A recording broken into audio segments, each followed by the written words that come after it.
Are you a female entrepreneur of color looking to connect with other badass women like yourself to share stories of challenges and triumphs, to inspire and be inspired, and to grow together as a community? Well, you're in the right place. Today we'll share a little bit about our own stories, where we draw our inspiration from, and talk about unique challenges we face as young female financial advisors of color in a predominantly older, white, male-dominated industry. Welcome to Money Talk with Yesi and Tori. We are financial advisors with the mission to change the face of modern wealth by helping female entrepreneurs of color find power in their money. So Yesi, tell us a little bit about your story. Okay, so my story actually started in a very small town in Mexico. So I was born in Michoacan. And then at the age of about 5, 6, my whole family, so I have 3 siblings and then my parents, we came to the US. And I remember it was like a suburban. And it was, this might be kind of illegal. There was 2 families in the suburban with my mom's brother, or my mom's sister, and actually my dad's brother too, because they're married. Anyways, so it was both of our families shoved into the suburban, and we came across the country here. So when I was 5, 6, and I first lived in a small town called Indio, which is by Coachella. And then we eventually settled in an even smaller town called Rich Grove, California. And that's where I grew up with my siblings and my parents in an apartment pretty much my whole life, which is crazy to me because to me it felt like a house. Like I always felt like I grew up in a house, but everyone would be like, oh, you live in an apartment. I was like, okay. Yes, it's an apartment, you know? I was like, it's a house. I live in a home. Right. And it's like, it's a home. Exactly. Yeah. Mm-hmm. And that's a whole other topic where I started to realize, people like what really makes a home and all that. So we were happy here, and I learned English pretty quickly. I think it also helped that in that small town, because being from Mexico, so the community, there was a lot of Mexicanos there. So there's a lot of Mexicans there. So I felt very at home. The transition I felt smooth for my siblings and myself in that sense. Because yes, we left Mexico, but we felt at home at the same time here. It wasn't until I went to college and I went to UCSB, to Santa Barbara, and that's where I jumped into diversity. And I think that's when I experienced America. You experience other people's perspectives, other people's opinions. Because when you watch the news coming from a small town, the news is the news. Yeah. So you're like, that's happening outside this world. Then I jumped into the world, and you start to really feel the pressure of being a woman of color. And then I started to really feel like, oh no, I'm Mexican. Like, oh, I'm really Mexican. Mm-hmm. And I didn't feel like I needed to identify myself as that until when I stepped out of the small town of Rich Grove, I was being identified. Until there was something else to compare yourself to. Yeah, right. Yeah.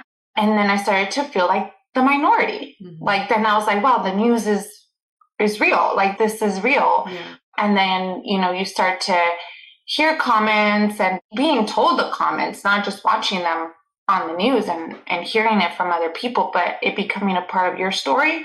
That's when I really felt the pressure. But my mom, she's worked pretty much her whole life. So watching her do all the things and being an amazing mom, being a great wife and doing all the things, to me, I was like, she always empowered me to go out as a woman of color and be powerful, be strong, be confident, voice my opinion, because she was not afraid to voice her opinion. So I always knew I had a voice.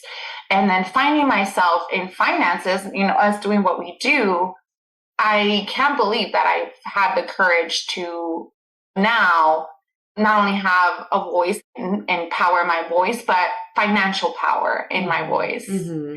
As the first generation it's crazy to me. But yeah, that's a little bit of myself. First generation from Mexico, but here we are doing the thing, Yeah. And you said that your mom had a big impact on you in knowing that your voice matters. Did you have anybody that modeled for you what it looked like to be a self-employed woman of color like you are now? No, no, I didn't. I didn't. And I think that has a lot to do with, it took me a while, even being 1099, to own the fact that I own my own business, that I am my own boss, or because, yeah, I never saw a woman do that. I don't even think I saw any male do that in my family. So women, in Latino households, they stay at home and do an amazing job in raising a family and taking care of all the things at home. But no, I never saw that, and I never saw anyone modeled it, which then now reflecting, I understand why it was difficult for me to own the fact that I own my own business, but also navigate, comes with being a 1099. That's difficult in itself. Yeah, like being responsible for your own healthcare and your own just tracking of revenue and payroll and stuff like that for yourself and then for your business. Yeah. Yeah. And like, where do you find those resources? Like, where do I go to and find someone that I'm comfortable with that's not going to belittle me or make me feel like, why don't you know this? You should know this, and hear my story. And this is why I'm so excited for us to be doing this, because just to have a place where women like ourselves, like myself, that's doing this first time, first generation, still navigating everything, to just go and feel comfortable and feel welcomed and find a space where they're going to find all the resources and connect with other women that share their story. Absolutely. Yeah, I know. I'm so excited. And along with maybe talking about solutions and making connections with people and professionals that they might need, we'll also talk about some challenges that we face being self-employed and female entrepreneurs of color. What are some of the challenges that you have faced being a business owner and then a woman of color business owner? Yes. The challenge, I mean, gosh, right. That's a challenge after a challenge. It's a loaded question. Yeah. Yes, it really is. Because yes, being a business owner comes with its own challenges, like you just mentioned, right? Figuring out payroll, figuring out your own health insurance, figuring out taxes. So all those things, just any business owner deals with that. But now adding on being a woman of color, and then like I said, finding a CPA or finding an attorney or that you can connect with, but also, gosh, like sometimes being taken serious is different. And as much, and I get this, where people say like, shouldn't, like I've had meetings, and this, especially early on in our career, getting started, I was very professional as I could be, and you always like, okay, I have to dress this way, okay, I need to do this to look professional, and then the person, the man, so you can say it, the man, yeah. The man sitting across the table from me is then flirting with me and is taking this date. And that was the most frustrating part for me as a woman of color, of, having to fight to be taken serious just before I even left the house, where I was like, I have to wear this. I have to make sure I'm not showing too much. Like my hair needs to look good and it needs to look professional. And I like watched videos and stuff of how to like sit posture wise and everything, to do all the things to prepare myself, and then being there and then not being taken serious. Yeah, like they would just take it as you're this woman and you're a woman and that's it. Yeah. Like, no, I'm here to help you with your finances and this is my business. Like you're talking to a business owner. Right. So that's been challenging, and not so much now, but I remember as we got started, and I would get this thing when I would go and tell friends of mine and be like, well, aren't you flattered? Aren't you flattered that they find you beautiful, or that it's like, no, it's my business. Yeah, this like, is serious. This is going to determine whether or not I can eat. This is very serious especially in the first couple years. Yeah. Yes. Yeah. So, gosh, even talking about that, just remembering it gets me frustrated. I know there's other women out there that can relate to this, but you're trying to build this business. Yeah, just being taken serious is tough sometimes. Yeah. And what's unique about the way Yesi and I started in this business is you start from scratch with no clients at all. And so the first, I would say 3 years of building up your book of clients and your business is you have to make every single client yourself, and you have to meet them. Like usually they're either family, friends, or strangers. And it's kind of a grind when you first start. And so I remember when I first started, we work with teachers often as well. And I met what I thought was a prospect at an Office Depot, like teacher appreciation event. And I met this man, and he was a little weird. Like I just got, like, my intuition was triggered, but he set an appointment with me, and I was supposed to go meet him at his house. And I was talking to my manager, Stu, and I was like, I really don't feel comfortable. Like I feel a little bit nervous, but I'm definitely going to still keep the appointment because I need to make this client. Like if there's an opportunity, I'm going to go and take advantage of the opportunity. And he was like, if you don't feel comfortable, like if your intuition is flashing alarm bells, like don't go. You shouldn't have to go if you feel uncomfortable. And so I just always think about if I would have been a man, like if I would have gone and made that client, or if I would have been treated the same way, you know? And so just like unique experiences like that is, I think, something that a lot of female business owners of color can relate to. And it's not uncommon. You said too, like you're like, okay, I'm just getting started, and you're like, okay, but I need to make money. I need to build my business, and you're conflicted with, okay, I can't do this because of being a woman. And like you said, so it's frustrating. So there is a lot of frustration and anger that sometimes comes with being a woman of color, starting your own business. And having a community is always a way to push through. Yeah. To just want to talk about it, to go to you and tell you, hey, this is what happened, this, and just you can relate to it. And you'd be like, this is what I did. This is what you can do. It's so powerful to have a community. And I hope, that's what I want to do with you and for us to do. I have that with you, and you've helped me so much to overcome and navigate this financial industry that's male dominated, and trying to push through as a woman of color. And having you being my community, I want us to now expand and give this to other women in other businesses. Yes, absolutely. And it definitely was a struggle in the beginning for both of us being women of color entrepreneurs in this specific industry, because it's so dominated by older white males and all of that. But I also, now it'll be 10 years for me in the financial services industry in April. Oh my gosh. And then almost 7 years for you, right, Yesi?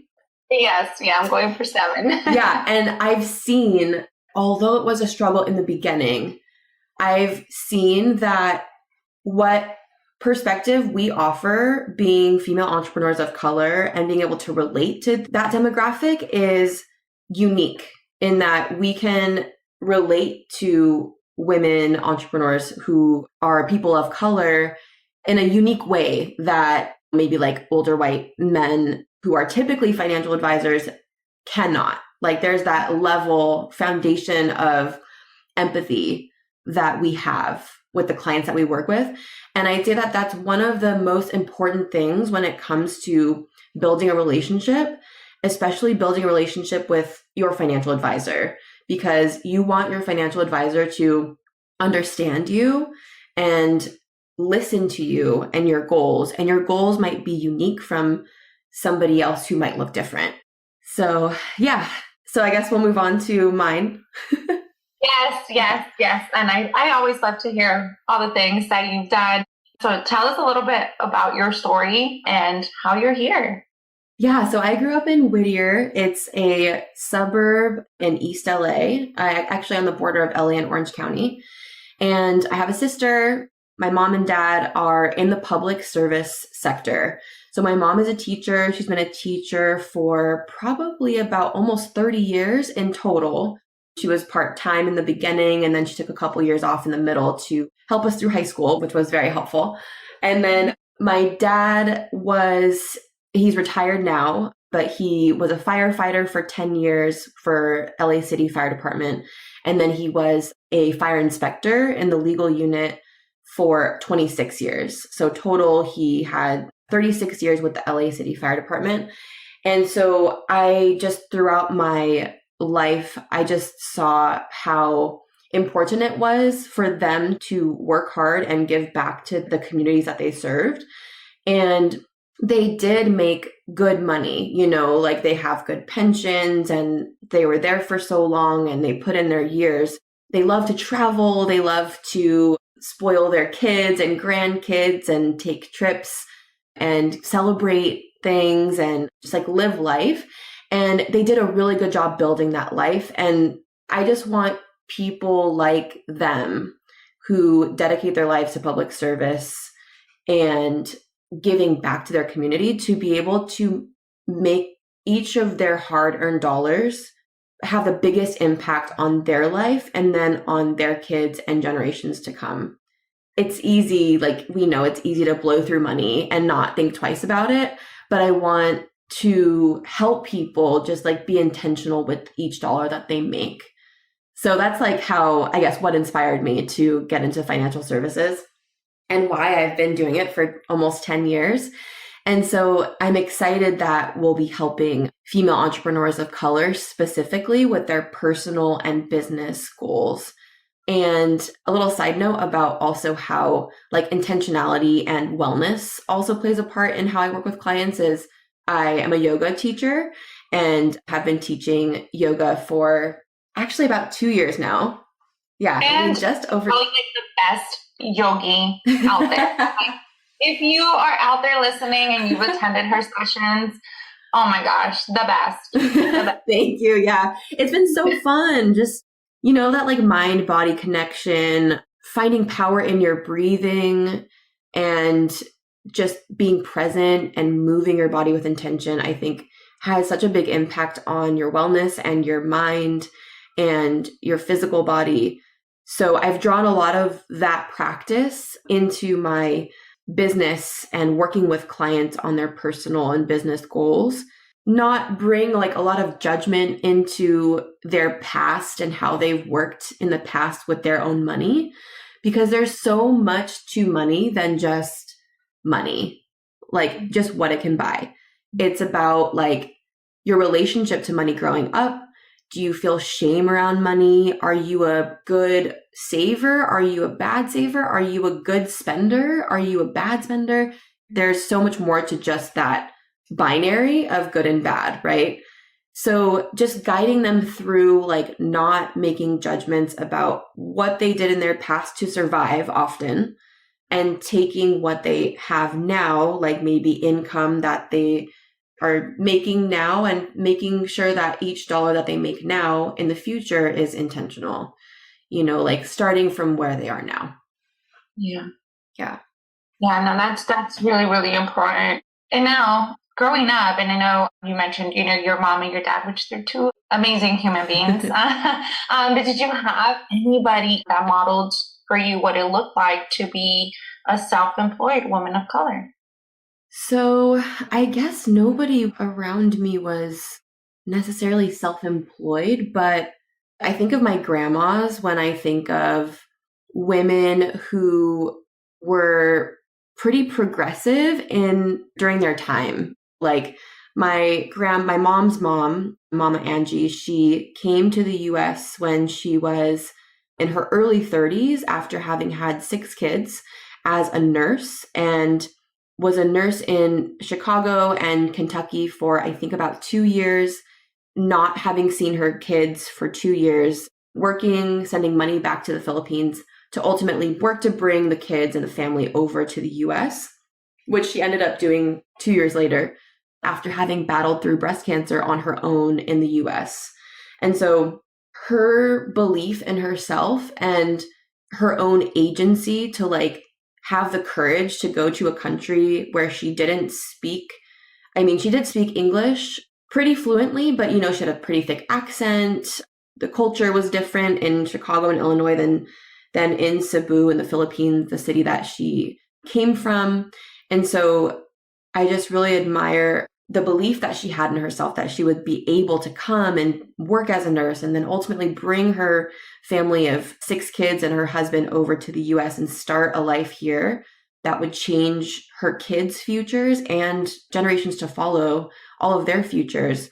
And so I draw a lot of my inspiration from her and her courage. And then I also have my other grandma Marie. She started, I think, as her second career as a sales assistant in the financial services industry. So she passed her Series 7 exam.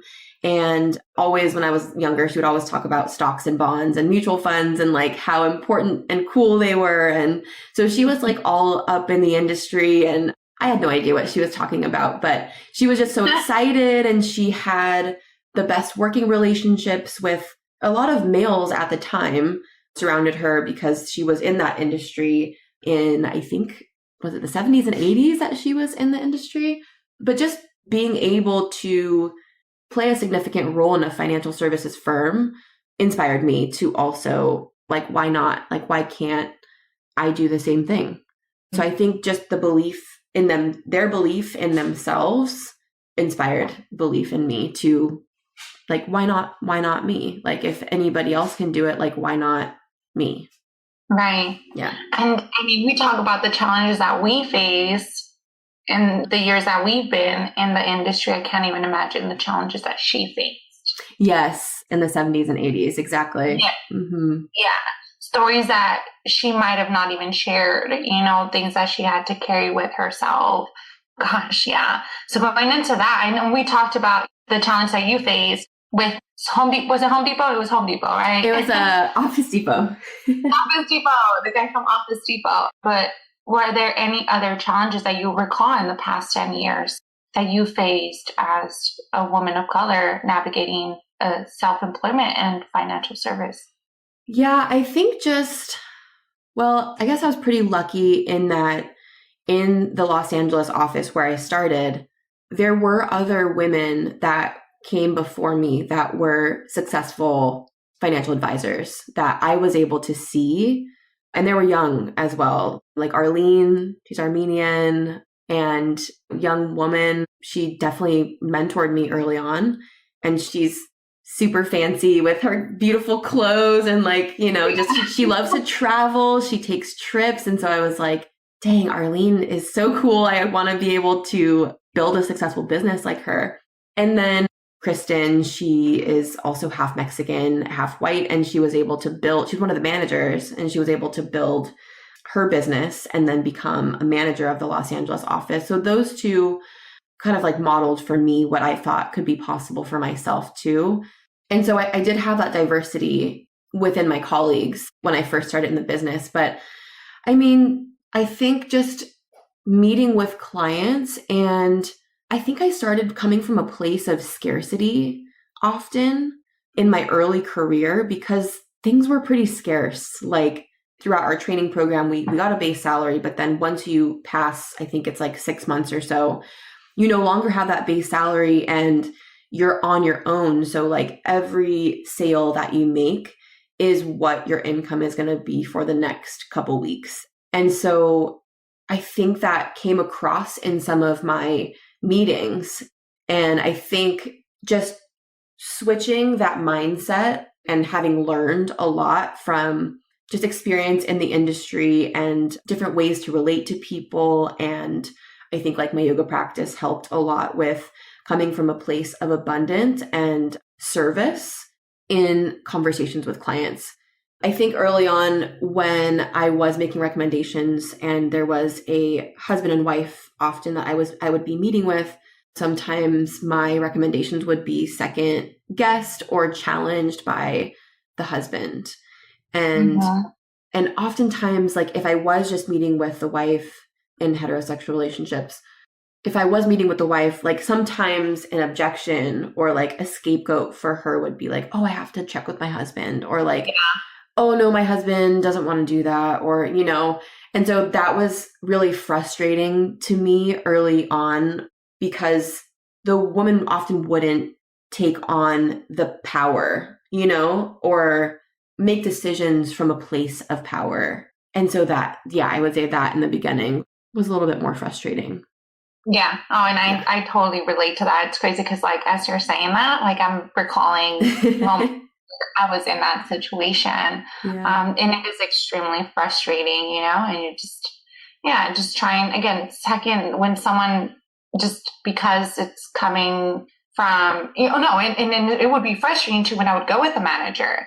Right. And he was a male and I was a female, and we had the same recommendation. It was coming from, but I would say the recommendation and they take something back as, to counter that. But then he would say the same thing and then they'd be relaxed about it and then they'd be more receptive to it. And I realized, wow, it really is because you're not going to take financial advice from a female. That's what it came down to. So it is frustrating. And I want to add on to what you just said about how you saw Arlene and then you saw Kristen and you saw yourself be like, if they can do it, I can do it, and you were that to me, watching you being a woman of color and just you walk in so powerful and it just your presence, you let it be known. And that to me is like, I want to be that. I remember even before we wouldn't talk as much, I was like, I want to be her, and because I remember Arlene too, she is a powerful woman, and I looked up to her and I look up to her. Yeah. When she left the office, I was a little scared because I was like, okay, my role model or person that I looked up to is gone. And then I just looked at you and I was like, I'm going to follow you in all the things that you do. And you do it you're intentional with everything that you do, but just overcoming and navigating this financial service industry as a woman of color, having the presence in front of you and seeing yourself in this person. If they can do it, you can do it. And being at reach. Mm-hmm. If I have any questions, you're there. Yeah. I didn't feel alone. Yes. Even it's just you and I, when we walk into the office, we're the only two females in our office right now. Yeah. So we're there. I feel like, if I just had a question, I could reach over and ask you. So I want other women out there, if you're looking for a community where you don't have someone where you can just reach over and ask, we want to be here for you. Because I know how much that helps me, having Tori just there across the table from me. And we might not be across the table from you, but we're across your phone where you can just connect with us. We want to be here and be that for you, ladies. Yes, absolutely. Thank you so much for saying that. And yeah, we just want to duplicate that same relationship to draw inspiration out of women who own their own businesses and who want to be empowered, and to empower them with financial education and other professionals who can help to educate and then also provide other services that are essential for your business to grow and thrive, and for you to feel abundant and for you to have impact on future generations to come, just like my Grandma Angie and Grandma Marie did for me and my generations to come too. So yeah, I'm so excited, Yesica, for this podcast. And like I said, we'll have incredible female entrepreneurs of color on, and we'll be highlighting their stories, and then also just talking through unique challenges that we face and having maybe those professionals on to talk about how they can help female entrepreneurs of color to thrive as well. Yes. And like I said, if you're a woman of color and you're listening to us and you have a story, we'd love to just have you come on and share your story of how you did it, how you're doing it, how you're navigating. And again, just to help, we want to know too, because, maybe there's something that we need to learn. We're always learning how to continue to navigate this world. So reach out, anyone. We'd love to hear their story. See you next time. Bye. Make sure to follow our pod and share this episode with the female entrepreneurs of color in your life. You can find us on Instagram at Yesi and Tori. We are Victoria Sierra and Yesica Lemus, financial advisors with Cetera Investors, located at 605 East Huntington Drive, Suite 203, Monrovia, California, 91016. The views depicted in this material are for information purposes only and are not necessarily those of Cetera Investors. They should not be considered specific advice or recommendations for any individual. Neither Cetera Investors nor any of its representatives may give legal or tax advice. Cetera Investors is a marketing name of Cetera Investment Services. Securities and insurance products are offered through Cetera Investment Services, LLC, doing insurance business in California as CFG STC Insurance Agency, LLC. Member of FINRA SIPC. Advisory services are offered through Cetera Investment Advisors, LLC. California Insurance License Number 0L17443, 0I34349.